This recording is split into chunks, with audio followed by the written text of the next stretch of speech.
क्या जातियों में बंटना चाहते हैं? भारत माता की जय। हम लोग कौन हैं? 365 दिन हो गए। जय श्री राम। एक तरफ विपक्ष ये कह रहा है कि जातिगत जनगणना होनी चाहिए, दूसरी तरफ एक साधु, एक संत निकला है। जातियों में विभक्त समाज निसंदेह तकलीफ देह है। हिंदुओं में इतना ब्राह्मणवाद है कि एक बेचारा पिछड़ी जाति का गर्भगृह में नहीं जा सकता है। आपको इस तरीके की भिक्षा यात्रा करते देख लोगों का रिएक्शन क्या था? डॉक्टर बी आर अम्बेडकर नहीं चाहते थे कि जातिवाद ना हो, राम मनोहर लोहिया नहीं चाहते थे कि जातिवाद ना हो। उत्तर भारत तक ही क्यों सीमित रही आपकी यात्रा? और ये जो कहते हैं कि हिंदुस्तान में रहना है तो जय श्री राम कहना है। आपका 57 मुल्क, किसी का 100 मुल्क, मेरा एक मुल्क, और उसमें भी बटा हुआ।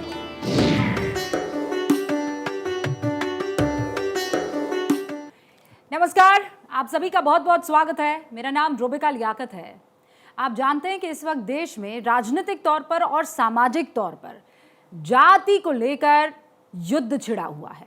और कौन सा युद्ध है? विपक्ष की तरफ से बार बार ये कहा जा रहा है कि जातिगत जनगणना होनी चाहिए, सिर्फ बिहार ही नहीं, अब ये हर राज्य में होनी चाहिए।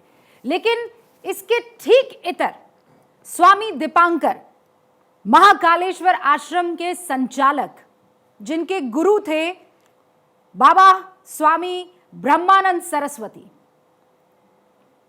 जिन्होंने शिक्षा जो दी, आज शायद सड़कों पर घूम घूम कर उसी शिक्षा के चलते एक भिक्षा यात्रा शुरू की गई। और इस यात्रा में वो कह रहे हैं कि कहो हिंदू एक है, जातियों में मत बंटो। तो एक तरफ राजनीति जो कह रही है कि भाई कौन कितनी जाति से ताल्लुक रखने वाला है इस हिंदुस्तान में हमें पता चले, दूसरी तरफ स्वामी दीपांकर जो कह रहे हैं कि जाति में मत बांटो। खेल क्या है समझना होगा। और आज क्यों स्वामी दीपांकर हमारे साथ मौजूद हैं ये भी मैं आपको बताती चलूं। 365 दिन हो गए हैं, अलग अलग गली, अलग अलग मोहल्ले, अलग अलग कस्बे में स्वामी दीपांकर लोगों से मिल रहे हैं, हाथ जोड़कर उनसे विनम्र विनती कर रहे हैं, झकझोर कर उन्हें बता रहे हैं कि जागो, तुम जाट हो कि गुजर हो कि बनिया हो कि जैन हो कि किसी भी जाति से ताल्लुक रखने वाले हो, पहले अपने आप को हिंदू कहो। अब ये यात्रा कितनी सफल हुई है वो खुद स्वामी दीपांकर हमें यहाँ पर बताने वाले हैं। और ये भी बताती चलूँ कि स्वामी दीपांकर देवबंद से ताल्लुक रखते हैं, वो देवबंद जो हिंदुस्तान के इस्लाम का मरकज़ है, वहीं पर इनका आश्रम है। और कह रहे हैं कि अब वो देवबंद भिक्षा यात्रा के नाम से भी जाना जाता है। एक तरफ बिहार सरकार समेत विपक्ष की कई पार्टियां देश में जातिगत जनगणना की मांग को तेजी से उठा रही हैं, तो दूसरी तरफ एक युवा सन्यासी हिंदुओं को एकजुट करने और सनातन को जातिवाद से मुक्त कराने के लिए भिक्षा यात्रा पर निकला हुआ है। कहने को तो ये भिक्षा यात्रा है, लेकिन इस यात्रा में लोगों से अनाज या धन की भीख नहीं मांगी जाती, बल्कि केवल एक चीज मांगी जाती है। और दोनों हाथ उठाकर कहिए जय श्री राम। सनातन के मुद्दे पर मुखरता से बात रखने वाले स्वामी दीपांकर का मकसद इस यात्रा के जरिए हिंदुओं को एक सूत्र में बांधना और युवाओं को नशे से मुक्त रहने का संदेश देना है। यह भिक्षा यात्रा 23 नवंबर 2022 को यूपी में देवबंद के देवी कुंड से शुरू हुई थी।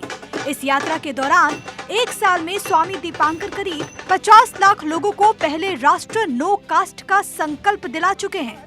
बीते 23 नवंबर को इस यात्रा का पहला चरण पूरा हुआ, लेकिन जल्द ही इस यात्रा का दूसरा चरण भी शुरू होगा। स्वामी दीपांकर, बहुत बहुत स्वागत है आपका स्टूडियो। धन्यवाद रूपिका जी। सबसे पहले तो आपको खूब सारी बधाई और शुभकामनाएं कि 365 दिन आप कह रहे हैं कि आपने भिक्षा यात्रा की। और ये भिक्षा में मांगा क्या आपने? मैंने भिक्षा में मात्र लोगों से इतना कहा कि मुझे दाल, आटा, चीनी, चावल, पैसा नहीं चाहिए। आपसे कोई भौतिक सुख या किसी प्रकार का वैभव नहीं चाहिए। अगर आप एक सन्यासी को दे सकते हैं तो जातियों में ना बंटकर एक हिंदू होने की भिक्षा दीजिए। मैंने यही मांगा और मुझे लगता है कि भिक्षा की परंपरा भारत में बहुत पुरानी है। कभी भगवान वामन देव ने राजा बलि से 3 पग धरती मांगी और उन्हीं को लौटा दिया कि राष्ट्र के कल्याण में उपयोग कीजिए। बुद्ध ने भिक्षा मांगी और गुरुकुल में भिक्षा मांगना एक परंपरा भी है। तो मैं समझता हूं कि मेरी ये भिक्षा थोड़ी सी हटकर है, इसमें कुछ किसी प्रकार का भौतिक सुख नहीं है, पर हां भविष्य सुखी हो उसके लिए एक होने की, यूनाइट होने की, वसुदेव कुटुंबकम होने की एक छोटी सी प्रयास है। लेकिन ऐसा क्यों, मतलब अचानक क्या हुआ? ये 23 नवंबर को आपने ये भिक्षा यात्रा शुरू की थी। हाँ। ऐसा क्या विचार आया या प्रेशर आया या क्या मन में ख्याल आया कि आपने कहा नहीं मैं शुरू करूंगा? कोई प्रेशर वगैरह नहीं था, गुरु का विचार था। 2012-11 की बात है, हरिद्वार जाते हुए उनके श्रीमुख से 2 शब्द सुने कि जातियों में विभक्त समाज भविष्य में अपने ही विघटन का कारण बनेगा। तो पूछे कि अगर एक हो तो बोले अपराजय हो जाएगा, अगर एक हुआ तो अपराजय हो जाएगा, अगर बटा रहा तो उसके विघटन निसंदेह भविष्य में देखने को मिलेंगे और पूर्व में भी देखे जा सकते हैं। तो मैं समझता हूं कि समाज का एक होना, संगठित होना, यूनाइट होना, जब दुनिया एक हो सकती है तो सनातन क्यों नहीं? नहीं तो ये टाइमिंग बड़ा विचित्र है। एक तरफ विपक्ष ये कह रहा है कि जातिगत जनगणना होनी चाहिए, दूसरी तरफ एक साधु, एक संत निकला है, साल भर से वो यात्रा कर रहा है और वो कह रहा है नहीं जातियों में नहीं बंटना चाहिए। ये क्या खेल है? देखिए, जातिगत जनगणना की अगर बात कहूं तो मुझे आज भी याद है 1951 के संसद के औपचारिक भाषण के बाद मौलाना अबुल कलाम आजाद, सरदार पटेल, डॉक्टर BR अम्बेडकर और पंडित जवाहरलाल नेहरू ने एक स्वर से कहा था कि इस देश को जातिगत जनगणना की आवश्यकता नहीं है। पहला, सरदार पटेल से कहा गया तो उन्होंने कहा कि जातिगत जनगणना की आवश्यकता नहीं है, जिसे पता लगा तू कम है, परिवार नियोजन के सारे कानून तोड़, नेक्स्ट डे से संख्या बढ़ाने पर लगेगा। ये छोड़ दीजिए, इससे आगे बढ़िए। 1932 में जब अंग्रेजों ने कहा कि हम कम्युनल अवार्ड की घोषणा करते हैं तो पुणे की यरवदा जेल में महात्मा गांधी तत्क्षण धरने पर बैठ गए, यह कहकर कि देश जाति में नहीं बंटना चाहिए। और मैं राजीव गांधी को जब पढ़ रहा था तो मैंने सुना उनके एक बयान में कि मैं जाति विहीन समाज की स्वप्न देखता हूं। और मुझे दुख इस बात का होता है कि उन्हीं का पुत्र कहता है कि देश में अगर हम आए तो जातियों में आपको बांट देंगे, तो जातिगत जनगणना करा देंगे। तो इसका कितना जायज है? इसका नुकसान है। पहले ही क्या कम बांट दिए हो? 1931 में 3000 कुछ जाति थी और आज 2023 में 6000 कुछ जातियां हैं। तो 3 से 6 कर दी, इनका क्या कल्याण किया कि 6 से 12 करना चाहते हो? अगर जाति में बांटने का इतना आपको शोभा लगता है या इतना आपको मंगल दिखता है तो कभी आप कीजिए ना, क्रिश्चियन में पिछड़ा, अति पिछड़ा, महापिछड़ा, कभी मुस्लिम में भी करिए पिछड़ा, अति पिछड़ा, महापिछड़ा। इस देश को बताइए ना कि कितने सिया, कितने सुन्नी, कितने बरेलवी, कितने देवबंदी, कितने अहलेदिस, कितने कमरिया, कितने घोसी, कितने पसमानदा। आप कभी नहीं बताते। आप कभी नहीं बताते कि कितने कैथोलिक, कितने रोमन, कितने डैकलस, कितने प्रोटेस्टेंट। आप बताएंगे कि जाट इतने, गुजर इतने, पंडित इतने, यादव इतने, वर्मा इतने, शर्मा इतने। क्यों भाई? हम ही लोग एकमात्र मिले हैं, क्यों बांट रहे हैं भाई हमें? जातियों में विभक्त समाज निसंदेह तकलीफ दे है। और यहां से समूचे फिलिस्तीन तक तो एक कर रहे हो और यहां पड़ोसी को इतना बांट दिया कि पूछ रहा है कौन जात हो भाई। और फिर उसके बाद एक कुतर्क देते हैं कि भविष्य में कल्याण की योजना के लिए हम लोग जातिगत जनगणना कराना चाहते हैं। तो कल्याण की योजना जाति देखकर बनता है या हालात देखकर बनता है, ये तय कीजिए। मतलब आप ये कह रहे हैं कि अगर फायदा पहुंचाना है तो आप आर्थिक हालात आधार देखिए, उसका आप हालात देखिए। आज आर्थिक इकाई पर कहीं जातिवाद है कि 500 का जेब नोट ये मरे हुए व्यक्ति की जेब में था मैं नहीं लूंगा, या किसी का एक्सीडेंट हो गया मैं नहीं लूंगा। आर्थिक आधार पर तो मैं कहीं जातिवाद नहीं देखता। सामाजिक आधार पर थोड़ा बहुत कहीं होगा तो मेरा यात्रा उसी के लिए है कि वो भी समाप्त कर अपनों को यूनाइट करूं, एक करूं, ताकि भविष्य की हर चुनौतियों का सामना कर पाएं। मैं समझता हूं कि संगठित सनातन मजबूत भारत। पर स्वामी दीपांकर वो ये कहते हैं कि खासकर वो लोग जो इन जातियों में सिमटे हुए लोग कभी भी आर्थिक रूप से, सामाजिक रूप से अपनी ज़िंदगी बेहतर नहीं कर पाए, तो ये कहते हैं कि इतना ब्राह्मणवाद है यहाँ पर हिंदुओं में इतना ब्राह्मणवाद है कि एक बेचारा पिछड़ी जाति का या जो वो अग्रणी नहीं है वो गर्भगृह में नहीं जा सकता है, वो मंदिरों में पूजा अर्चना नहीं कर सकता मैं है। चुनौती से कहता हूं कोई एक धर्म ग्रंथ ढूंढ कर दिखाइए जिसमें जाति का जिक्र हो। चुनौती से कहता हूं, सारा दुनिया देख रहा है आपका टीवी और चैनल, एक धर्म ग्रंथ बताएं जिसमें जाति का जिक्र हो। 1931 में ब्रिटिश सेंसस कमिश्नर थे हर्बर्ट रिस्ले, वो कहते जिनका माथा ऐसा वो उच्च जाति, जिसके कंधे ऐसे वो निम्न जाति, जिसकी आंखें ऐसी वो उच्च जाति, जिसकी ठोड़ी ऐसी वो निम्न जाति। हमने कभी आज तक नहीं कहा तेली ऊंचा माली या लोहार ऊंचा या सुनार, हमने तो कहा वसुदेव कुटुंबकम, हम सब लोग यूनाइट और एक होकर आगे बढ़े। तो फिर ये जाति व्यवस्था आ कैसे गई हिंदुस्तान में? हमने अभी आपको बताया ब्रिटिश सेंसस कमिश्नर कैसे बांटा। और अगर जाति व्यवस्था है तो मुझे लगता है आज यूनाइट होना उससे महत्वपूर्ण है, एक होना उससे महत्वपूर्ण है। यहां वर्ण व्यवस्था कही जाती थी, जाति व्यवस्था नहीं। श्रीमद् भगवत गीता अध्याय नंबर 4 श्लोक नंबर 13 पन्ना नंबर 176 साफ लिखा है, चातुर्वर्णमया सृष्टम गुण कर्म विभाग्यशः। गुण और कर्म के आधार पर बांटा जाने वाला सिस्टम जाति और जन्म के आधार पर कैसे बांट सकता है? कहा जाता विद्वान सर्वत्र पूज्यते, डॉक्टर अंबेडकर आज भी सबके पूज्य हैं। और संत रविदास तो कहते थे कि जाति पाति पूछे नहीं कोई, हरि को भजे सो हरि का होई।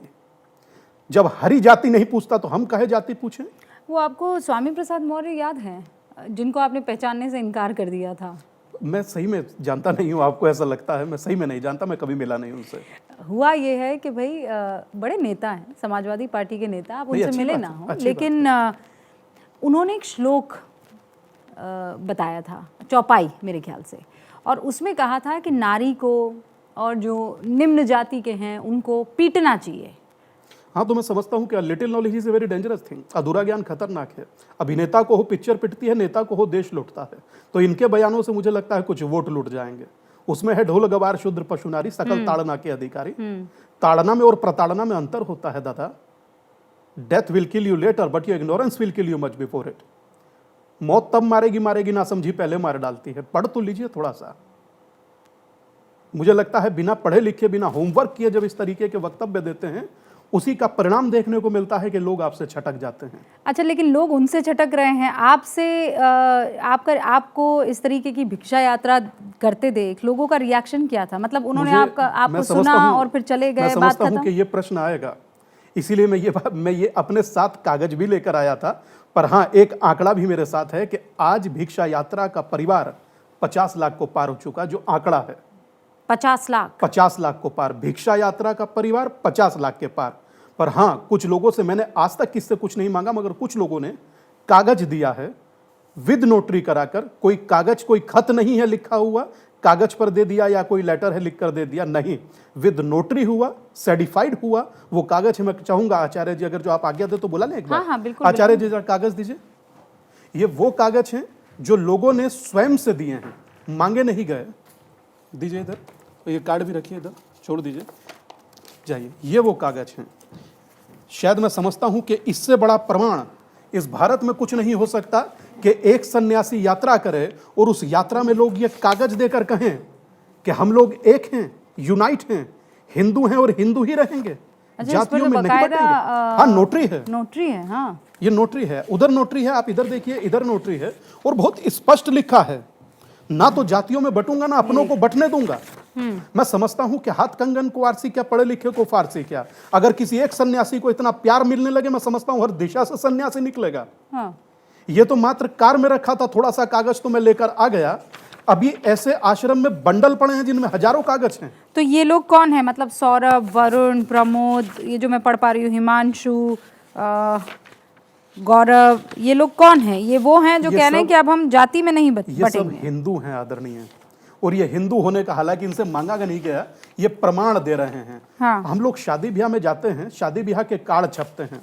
ये रूबिका जी वो कार्ड है जिस पर इंसान लिख रहा है मुझे सनातनी होने पर गर्व है, और इस पूरे कार्ड पर एक जाति का जिक्र नहीं, एक जाति का जिक्र नहीं। इससे ज्यादा परिवर्तन क्या देखूं? लोग शादी में डीजे पर नाच रहे हैं, उसी डीजे पर लोग संकल्प ले रहे हैं कि मैं हिंदू होकर रहूंगा और आप भी होकर रहिए। तुलसी गबाड़ अमेरिका में राष्ट्रपति पद की उम्मीदवार है, वो कहती है I am proud Hindu. Rishi Sunak आते हैं, ब्रिटिश प्राइम मिनिस्टर, कहते हैं प्राउड हिंदू। स्वामी विवेकानंद ने उस काल में कहा कि मुझे हिंदू होने पर गर्व है, और देश के स्वर्गीय प्रधानमंत्री अटल जी कहा करते थे कि हिंदू तन मन हिंदू जीवन, रग रग हिंदू मेरा परिचय। अब आरोप ये लग रहे हैं कि आपने इतना हिंदू हिंदू कर दिया है कि बाकी तमाम धर्मों के लोग जो हैं इस बात को लेकर अनकंफर्टेबल हो रहे हैं। पर मैंने ये नहीं कि कहा हिंदू जाग गया है, वो गुस्से में हनुमान जी दिखाई दे रहे हैं, गुस्से में राम जी दिखाई दे रहे हैं, तरह तरह के स्टिकर गाड़ियों पर नजर आ रहे कभी हैं। हनुमान जी गुस्से में हो सकते हैं? How can be possible? Sticker में जो मर्जी बना दीजिए, वो बनाने वाले की कला हो सकती है, मगर हनुमान जी क्यों नाराज होंगे और क्यों गुस्से में होंगे? मैं समझता हूं कि गुस्से में हनुमान जी नहीं है, गुस्से में वो लोग हैं जो यूनाइट होते देख लोगों को पचा नहीं पा रहे हैं। आपकी यात्रा का भी बहुत मेरे ख्याल से विरोध हुआ है। मुजफ्फरनगर में तो आपको धमकियां वगैरह मिली थी, पत्थरबाजी शायद हुई थी। एक व्यक्ति ने थोड़ा सा दुस्साहस करने का प्रयत्न किया था, मगर पुलिस ने उसको अरेस्ट कर लिया था। क्या मतलब, क्यों वो आपके अगेंस्ट? मैं समझता हूं कि ये तो मुझे पूरा पता नहीं लग पाया, मगर क्यों क्रोध में था, क्यों क्रोध में नहीं था, मगर वो नहीं कह सकता, क्योंकि मुझे नहीं मालूम कि उसकी अंत में जांच का क्या नतीजा निकला। मगर हाँ, इतना जरूर था कि वो व्यक्ति अभद्रता करने का प्रयास कर रहा था। बाद में कुछ लोगों ने कहा कि वो पागल है, मगर पागल की जेब से 2 एंड्रॉयड फ़ोन निकले थे और कुछ नुकीले पत्थर। तो मैं समझता हूँ कि जब आप एक होने के लिए या कुछ करने के लिए आगे बढ़ते हैं, तो स्वामी विवेकानंद की वो पंक्ति याद रखिए कि शुरू में अभद्रता, उसके बाद अपमान और तीसरे नंबर पर विजय। तो मैं समझता हूं कि 2 नंबर को क्रॉस कर गया, अब आगे विजय की ओर बढ़ना है। 50 लाख तक पहुंचा हूं, 90 करोड़ हैं, तो करोड़ों में ही लोग होने चाहिए, इसलिए रुकूंगा नहीं। साल भर पूरा हो गया है। 1 साल पूरा हो गया है, तो आप ये कह रहे हैं रुकेंगे नहीं, मतलब ये यात्रा जारी रहेगी? मुझे लगता है मेरे जीवन से चिपक गई यात्रा। जब तक जातियों में विभाजित समाज एक ना कर लूं, और वो चाहे पूरब हो, चाहे पश्चिम हो, चाहे उत्तर हो, चाहे दक्षिण हो, ये यात्रा निरंतर चलेगी। नहीं तो इसके पीछे कोई सिस्टम काम कर रहा है? आपको कोई राजनीतिक इसके पीछे कोई सपोर्ट मिल रहा है? क्या वजह है और कितना ये इतना सक्सेसफुल कैसे हुआ है? आदरणीय, वो समाज जो भीतर से चाहता था कि हम एक हों, उनका साथ मिला और ये सब चीजें होने लगी। रही बात किसी प्रकार के सपोर्ट की, तो हमें किसी प्रकार का कोई सपोर्ट ना तो किसी से मिला और ना किसी से चाहिए। समाज मेरे साथ है, हिंदू सनातन मेरे साथ है, मुझे लगता है मेरे साथ उससे बड़ी दौलत नहीं हो सकती। और मैं समझता हूं कि समाज का हर वर्ग जब आगे बढ़ करके आपके साथ खड़ा हो जाता है, तो सच में आपका विचार बहुत बड़ा हो जाता है। अच्छा, लेकिन ये उत्तर भारत तक ही क्यों सीमित रही आपकी यात्रा? आप कह रहे हैं पूरे देश को आप हिंदू एक है कि उस धागे से बांध देना चाहते हैं, तो सिर्फ उत्तर प्रदेश ही क्यों? आप केरला क्यों नहीं गए, कर्नाटक क्यों नहीं गए, तमिलनाडु क्यों नहीं गए? भविष्य में जरूर जाऊंगा और वो फुटेज आपको शेयर करूंगा। भविष्य में जरूर प्रयास करूंगा कि समूचे भारत को नाप पाऊं, समूचे भारत को एक सूत्र में पिरो पाऊं, समूचे भारत में सनातन को एक करने के कार्य को सक्सेसफुल कर पाऊं। ये कर पाऊंगा। आप पूरी तरह से कॉन्फिडेंट हैं? मुझे उम्मीद नहीं, मैं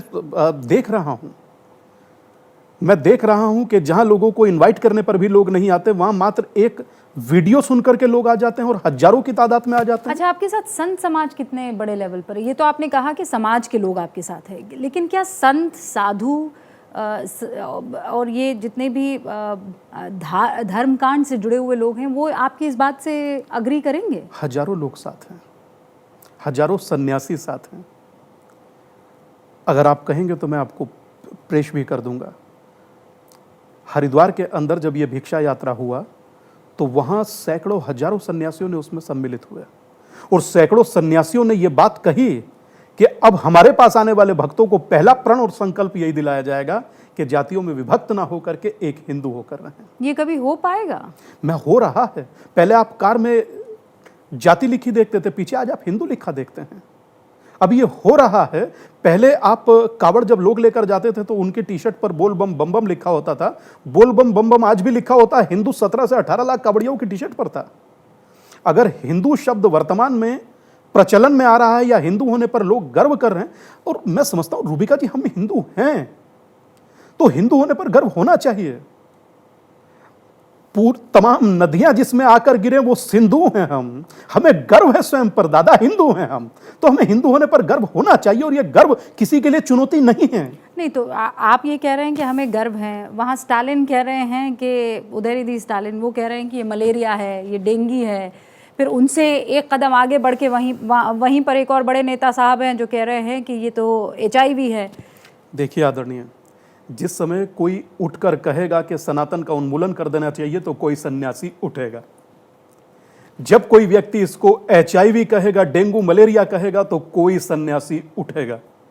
कोई व्यक्ति कहेगा एम मुंडी कि मैं सनातन, हम लोगों का अलायंस ही सनातन के खात्मे के लिए हुआ है, तो कोई सन्यासी उठेगा। और कोई व्यक्ति अगर जो रामचरितमानस की प्रतियां जलाएगा तो कोई सन्यासी उठेगा। तय समाज को करना है कि रामचरितमानस जलाने वाला बड़ा या घर घर पहुंचाने वाला बड़ा या अपनों को जोड़ने वाला बड़ा? क्या प्यार लोगों को एक नहीं कर सकता? और ये तो यूनाइट करने की और संगठित करने की यात्रा है। मुझे आज भी याद है कि मैं अकेला नहीं चाहता, डॉक्टर BR अम्बेडकर नहीं चाहते थे कि जातिवाद ना हो, राम मनोहर लोहिया नहीं चाहते थे कि जातिवाद ना हो। जब ये लोग चाहते थे, मैं तो इन्हीं की कार्यशैली को आगे बढ़ा रहा हूं। अपनी एक पहचान रखिए कि हम लोग एक हैं, यूनाइट हैं, हिंदू हैं। आपकी किसी नेता से इस मसले पर बातचीत हुई है? कोई सरकार की तरफ से आपको कोई आश्वासन, कोई बातचीत इसमें हुई? देखिए, हर व्यक्ति सपोर्ट करता है, मगर सरकार के सिस्टम से हमारी कोई किसी से वार्ता नहीं हुई। आज तक किसी से कोई वार्ता नहीं हुई, चाहे हमारा डिटेल चेक कर लीजिए फोन का, हमारी किसी से कोई वार्ता नहीं हुई। हाँ, ये जरूर रहता है कि अब तक यात्रा में किसी अपने मंच पर हमने किसी आज तक पॉलिटिकल व्यक्ति को आने नहीं दिया, और वो किसी भी पार्टी का हो, कोई नहीं आया। आप हमारे साथ चलना चाहते हैं, चलिए, दीजिए संदेश कि हम एक हैं, यूनाइट हैं, हिंदू हैं, मगर वैसे हमने आज तक किसी से कोई वार्ता नहीं किया। इसका मकसद क्या है? जातियों में बटे सनातन को एक करना, हिंदू को एक करना, यूनाइट करना, और वही मैं कर रहा हूं। वो मैंने आपसे सवाल पूछा, इसका जवाब नहीं मिला है कि हिंदू बड़ा अग्रेसिव हो रहा है, सब एक के एक हो रहे हैं, सब कह रहे हैं गर्व से कहो हिंदू है। दूसरी तरफ ये कहा जा रहा है कि देखिए लिंचिंग कितनी हो रही है, मुसलमान यहाँ पर चैन से रह नहीं पा रहा है। दूसरी तरफ क्रिश्चियंस जो हैं उनको लेकर भी ऐसी जानकारी मिलती है कि अनकंफर्टेबल हो रहे हैं, क्योंकि बड़ा पूरे देश में हिंदू हिंदू हिंदू हिंदू हो रहा है। देखिए, अगर जो मैं ये स्थिति कहूं तो फिर 90 में कश्मीर में जो हुआ था, तब तो किसी ने भी कुछ नहीं कहा, मेरी यात्रा भी नहीं थी।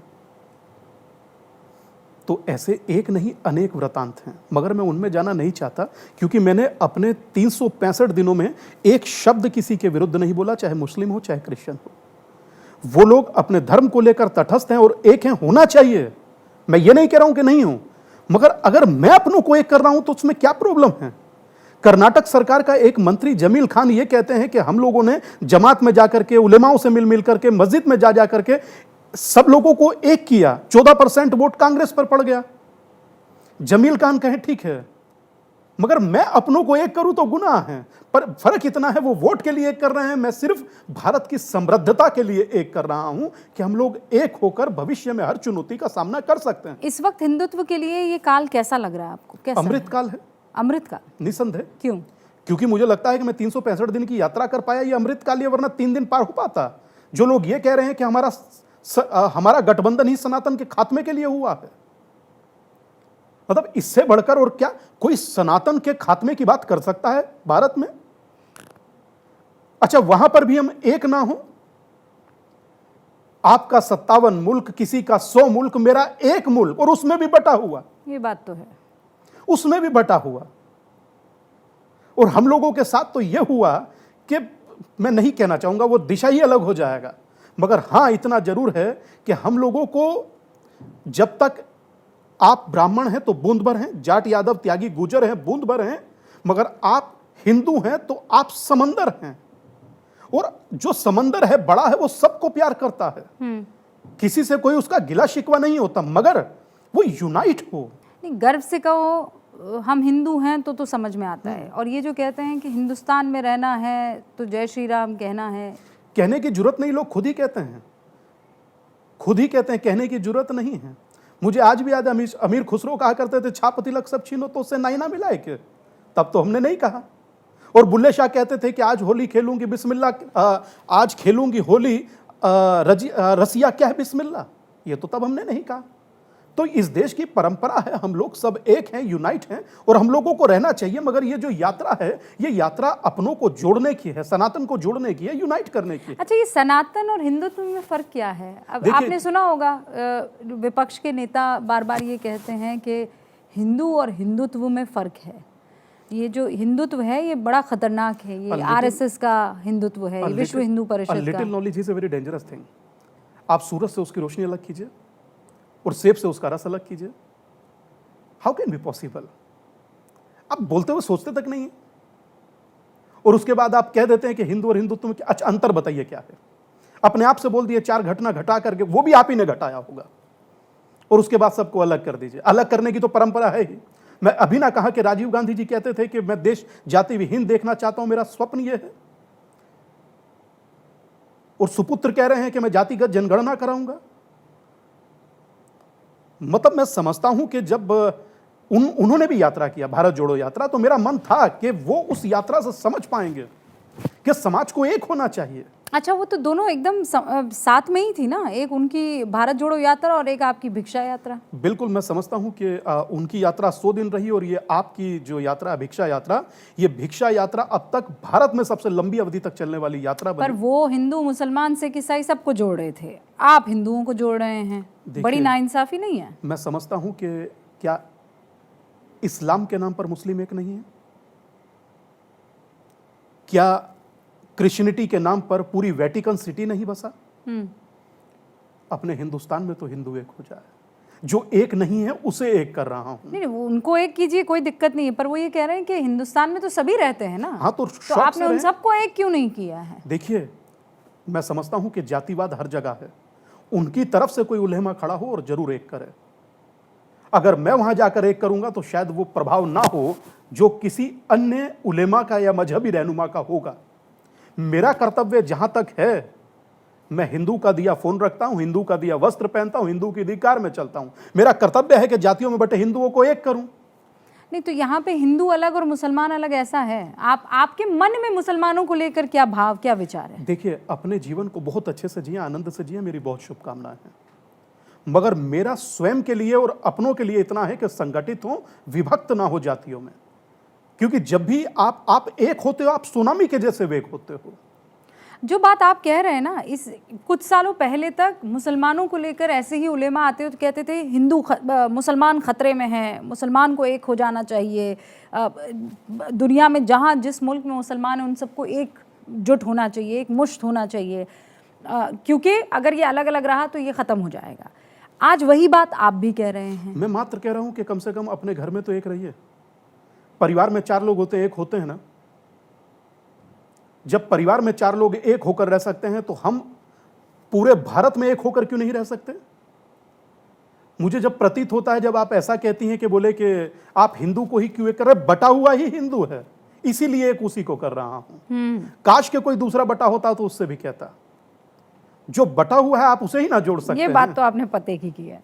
और अभी आप देखिएगा, एक छोटी सी नाराजगी आपसे व्यक्त कर रहा हूं, अभी चुनाव के नतीजे आएंगे तब आप देखिएगा ठाकुर बहुल्य इतना, ब्राह्मण बहुल्य इतना, जाट बहुल्य इतना, गुजर बहुल्य इतना, तो राजनेता करते हैं क्योंकि वो वोट बैंक है। कुछ राजनेता करते हैं, कुछ न्यूज चैनल करते हैं, सारी चीज राजनेता ही नहीं करते। हम तो जो दिख रहा होता है वो दिखाते हैं ना स्वामी। मगर फिर भी एक बात कहूंगा, हमें तो जो अब भाई वहाँ फला इलाके में फला आदमी को टिकट इसलिए दिया गया क्योंकि वो उस जाति का बहुल्य है। छोड़ दीजिए, कभी आपने आज तक कहा कि सिया बहुल्य इतना, सुन्नी बहुल्य इतना, पसमानदा बहुल्य इतना, अहमदिया बहुल्य? बिल्कुल नहीं कहा, बिल्कुल नहीं कहा ना। हाँ। तो ये नाइंसाफी तो आप कर रहे हैं हमारे साथ। हम कहाँ, वो तो सेंसस कर रहा है ना भाई। देखिए, वो जानकारी जो देता है वो हम तक पहुंचाता है, हम वो जानकारी सामने रख देते हैं। सेंसस के पैमाने बदल जाते हैं, दूसरी तरफ सेंसस बदल कर चलता है। बस मेरी यही नाराजगी है। हालांकि ये नाराजगी आपसे नहीं कह रहा हूं, पर मेरी नाराजगी ये है।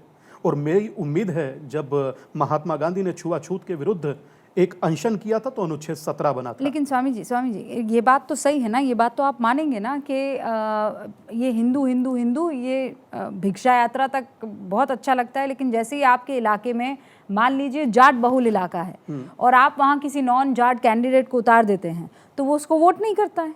देखिए, चीजें बदल चुकी हैं, पर मैं राजनीति में जाना नहीं चाहता। बहुत सारे हरियाणा, क्योंकि घूम फिर कर स्वामी जी आएगा राजनीति पर ही। हरियाणा में ही देख लीजिए, बहुत सारी चीजें और समीकरण बदले हुए हैं। कोई है ना सीएम, तो ठीक वैसे ही मैं समझता हूं कि चीजें बदलेंगी। आगे वो चलेगा जो कैपेबल होगा, और हाँ, जो चले सो चले, मगर चले हिंदू होकर। मेरी किसी से कोई गिला शिकवा कोई ना है। आप सपा में रहिए, बसपा में रहिए, तेदेपा में रहिए, मेरा कांग्रेस में रहिए, मेरा कोई किसी से गिला शिकवा नहीं है, पर रहिए तो हिंदू होकर ना। आपके सामने कोई 100 करोड़ लोगों के धर्म के उन्मूलन की बात करे और आप मुंह पे हाथ रखकर खड़े रहें। इतनी बात कहने की क्षमता किसी और के प्रति है?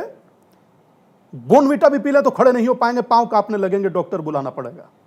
मगर सनातन को बोलकर आप चले जाते हैं, क्यों? क्योंकि आप संगठित नहीं है, आपको टेकन फॉर ग्रांटेड लिया जाता है। जिस दिन आप संगठित होंगे, कम से कम कोई रामचरितमानस की पंक्तियां नहीं जलाएगा।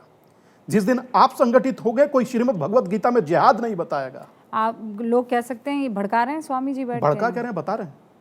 ये तो ऑन रिकॉर्ड बातें हुई हैं, वो बोल रहा हूं, अपने घर से कुछ नहीं बनाया।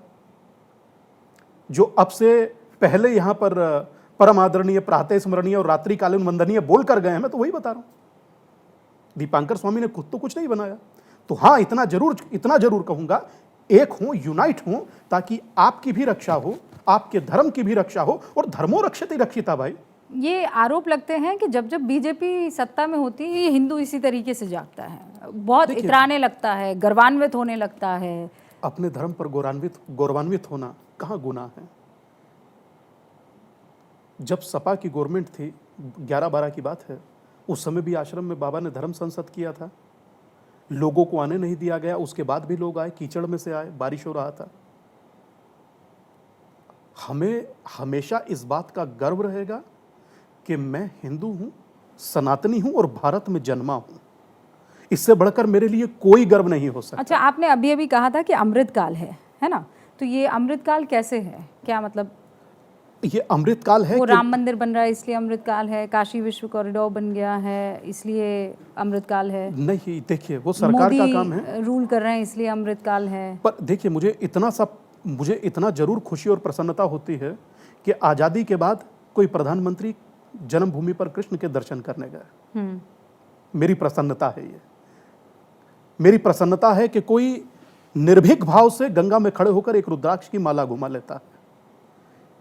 मेरी प्रसन्नता है कि राम अपने भव्य भवन में विराज रहे हैं, वरना वही राम एक त्रिपाल के नीचे विराजते थे। आप एक हुए तो चीजें बदली ना। आप एक हों तो आपका सम्मान बना रहे, बस मेरी ये महत्वपूर्ण है। मेरे लिए ये, इससे बड़ी जिज्ञासा कोई नहीं है। स्वामी कभी चुनाव लड़ेंगे? मुझे सनातन की सेवा करनी है, मेरे लिए वो महत्वपूर्ण है। सनातन को यूनाइट करना है, मेरे लिए वो महत्वपूर्ण है। और मैं अपने चुनाव का चुनाव कर चुका हूं। मैं अपने चुनाव का चुनाव कर चुका हूं। मेरे लिए सनातन का जनजागरण ही, इसीलिए तो हम कह रहे हैं जातिवाद के विरुद्ध स्वामी दीपांकर का धर्म युद्ध। देखिए, मैं समझता हूं कि मैं भारत का पहला ऐसा सन्यासी हूं जिसे इतना प्यार मिला। मैं बता रहा हूं रूबिका जी, ये आंकड़े हैं 50 लाख के जो मेरे पास हैं, मगर जो आंकड़े मेरे पास नहीं है, जो अप्रत्यक्ष रूप से जुड़े हैं, कोई दिल्ली बैठा है तो कोई जर्मनी बैठा है, कोई फ्रांस बैठा है, मैं उसे नहीं जानता, मगर वो भी इस संकल्प से जुड़ा है। लोगों ने कनाडा से, अमेरिका से वीडियोस बनाकर भेजी हैं। तो मैं समझता हूं कि किसी बहुत कम सन्यासी ऐसे होते हैं जिनको इतना प्यार, इतना लगाव समाज में मिल पाए। और ये पहली यात्रा है, 365 दिन निर्विघ्न समाप्त हुई। मतलब निर्विघ्न हुई, समाप्त तो नहीं कहूंगा क्योंकि ये चलेगी। निर्विघ्न 365 दिन हुआ। किसी एक व्यक्ति ने इसका विरोध नहीं किया। क्यों? क्योंकि सब ऑलमोस्ट सब हिंदू तो हैं ही ना भाई, ओवरऑल। और अगर जो हैं, उन्हें अपने को स्वीकार करने में जाता क्या है? मैं आपसे कोई पैसा, धन दौलत तो नहीं मांग रहा ना, तमाम भौतिक सुखों की परिकल्पना भी आपसे नहीं करता, मगर आपसे एक हिंदू होने का संकल्प मांगता हूं। और एक सन्यासी होने के नाते इतना मेरा अधिकार है, क्योंकि यहां भिक्षा की परंपरा रही है। मगर मुझे आपसे भिक्षा में कुछ नहीं, मगर एक हिंदू की भिक्षा तो जरूर लूंगा और ले रहा हूं। आज 50 लाख पहुंचा, मैं उम्मीद करता हूं जिस दिन 1 करोड़ होगा उस दिन फोन कर कर बताऊंगा। मेरी बहुत सारी शुभकामनाएं आपके साथ है। और 1 करोड़ क्यों, मैं चाहती हूं कि ये जो 140 करोड़ की आबादी है और इसमें जो 80% हिंदू है, वो फ़ख्र से और गर्व से कहे कि हम जातियों में नहीं, हम एक हैं और हम हिंदू हैं। रूबिका जी, इस देश में जातीय संघर्ष इतने हुए हैं, इतने लोगों की उसमें जान गई है कि हम कल्पना नहीं कर सकते। अहिल्याबाई होलकर से लेकर के वर्तमान तक बहुत लोगों ने प्रयास किए, दादू ने, नानक ने, बहुत लोगों ने प्रयास किए। अगर उन्हीं के पदचिन्हों पर चलकर मैं कुछ गिलहरी प्रयास भी कर पाऊं तो कम से कम जीवन जीना अपना सार्थक समझूंगा और अपनों को एक कर पाया, संगठित कर पाया। हाँ, कि परिवार में आनंद से सब रहें, तो मैं समझता हूं कि मेरे लिए जीवन का सबसे बड़ा लक्ष्य और उसका अचीवमेंट होगा। All the best to you Swami Dipankar. धन्यवाद हमारे साथ जुड़ने के लिए और ये बताने के लिए। तो यहाँ पर एकजुट करते हिंदुओं को स्वामी दीपांकर वो कह रहे हैं कि अब तक 50 लाख लोग हमारे साथ जुड़ चुके हैं और आगे ये यात्रा जारी रहने वाली है। हम भी नज़र रखेंगे क्योंकि ये वाकई एक बड़ा प्रश्न तो है कि हिंदू पहले है या हिंदू की जाति पहले है। दीपांकर कह रहे हैं, स्वामी दीपांकर के हिंदू पहले हैं। और आप जब जातियों में जाते हैं, उनसे पूछते हैं तो वो कहते हैं मैं जाट हूँ, मैं गुर्जर हूँ और मैं फला जिस जाति से ताल्लुक़ रखता हूँ। तो क्या ये तस्वीर बदलेगी? एक बड़ा सवाल है, लेकिन यकीनन अगर बदलती है तो वो भारत के पक्ष में ही होगी।